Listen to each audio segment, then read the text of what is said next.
Hi, my name is Julio Rivera. I'm an activist, journalist, adventurer, veteran, television presenter, and businessman.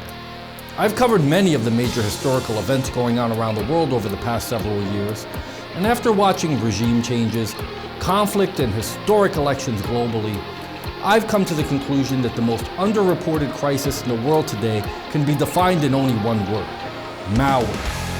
That's why I've decided to dedicate my time to educating people everywhere and exposing the dangers that exist on the devices that we've become tethered to and depend on for so many reasons in our day-to-day life. Welcome to This Week in Malware.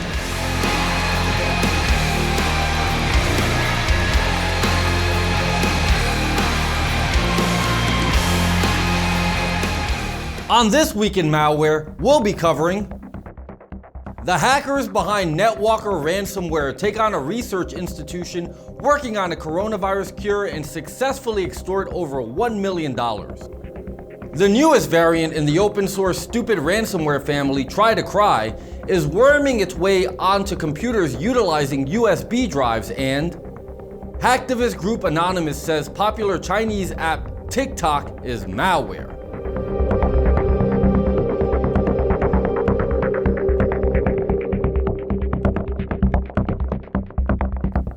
A top medical research institution working on a cure for the coronavirus paid hackers a $1.14 million ransom after negotiations witnessed by BBC News.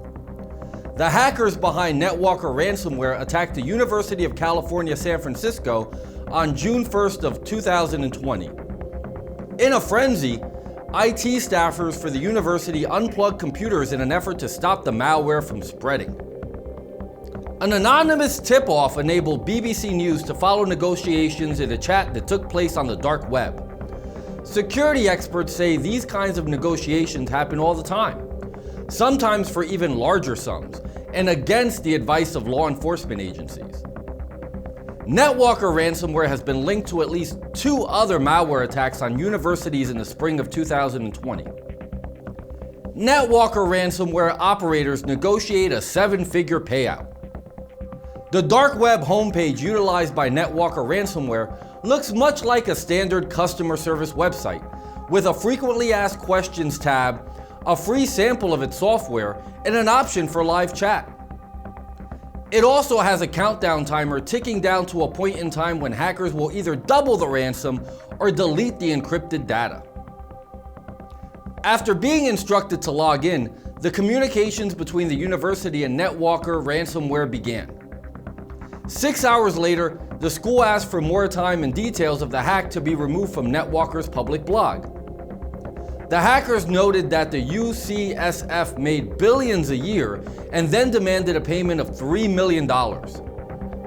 After a UCSF representative explained the coronavirus pandemic had been financially devastating for the university, the school made a counteroffer of $780,000.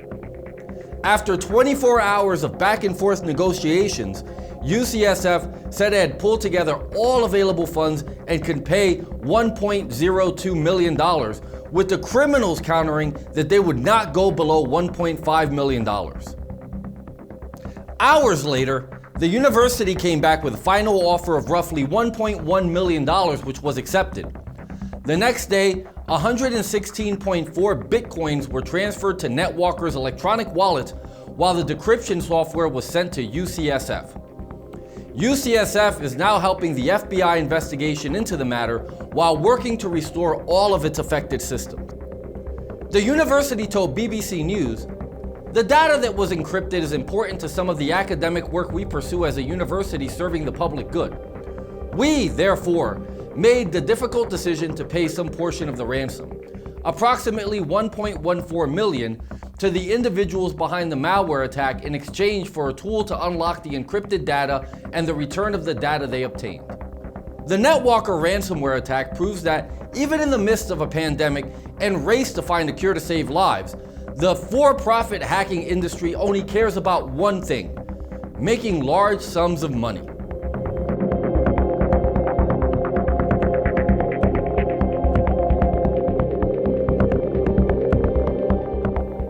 A new ransomware called Try2Cry is penetrating Windows computers via USB flash drives and using Windows shortcuts to pose as the target's files to lure them into infecting themselves.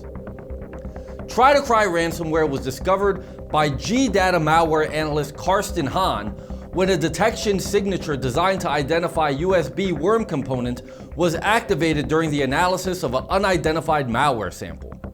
Try2Cry is a .NET ransomware and a variant of the open source Stupid ransomware family. Stupid ransomware variants are thought to be created by less skilled malware developers and regularly use law enforcement or pop culture themes. After infecting a computer, the Try2Cry ransomware will encrypt doc, PPT, JPG, XLS, PDF, docx, PPTX, XLS, and XLSX files, appending a Try2Cry extension to the encrypted files. The files are encrypted using the Ringdale symmetric key encryption algorithm as well as a hard-coded encryption key. Also, Try2Cry ransomware employs a failsafe within the ransomware's code, which skips encryption on any infected systems with desktop-PQ6NSM4 or IK-PC2 machine names. This is likely a safeguard designed to prevent the malware's creator from locking his own files while testing the ransomware on his own devices. Try2Cry ransomware spreads via USB flash drives. Try2Cry ransomware has the ability to infect and spread to other devices via USB flash drives. It does so using a similar technique to that used by the Spora and Andromeda malware strains. Try2Cry ransomware first looks for any removable drives connected to the computer, and then it sends a copy of itself named update.exe to the root folder of each USB flash drive it locates. Next, Try2Cry ransomware hides all of the files on the removable drive and replaces them with Windows shortcuts or LNK files with the same icon.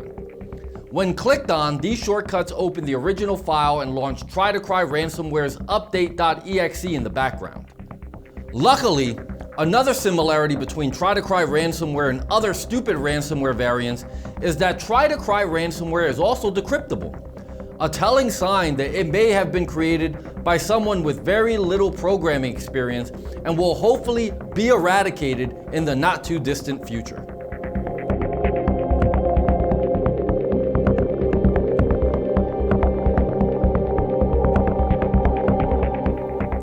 During the months of government-mandated quarantine and social distancing, one of the apps that really took off with people dying of boredom in their homes was the Chinese video sharing app TikTok. But recently, the hacktivist group Anonymous has issued a warning about the app, stating there is something wrong with it and people need to uninstall it right away.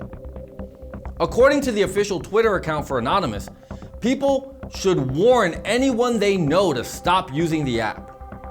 The tweet also includes a link to the original Reddit post that shows how the app works like a hacking device against all of its victims.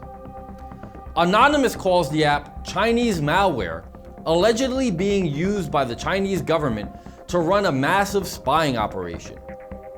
Based on the Reddit post made by an unknown male user who claims to have reverse engineered the app, TikTok is a data collection service that is thinly veiled as a social network.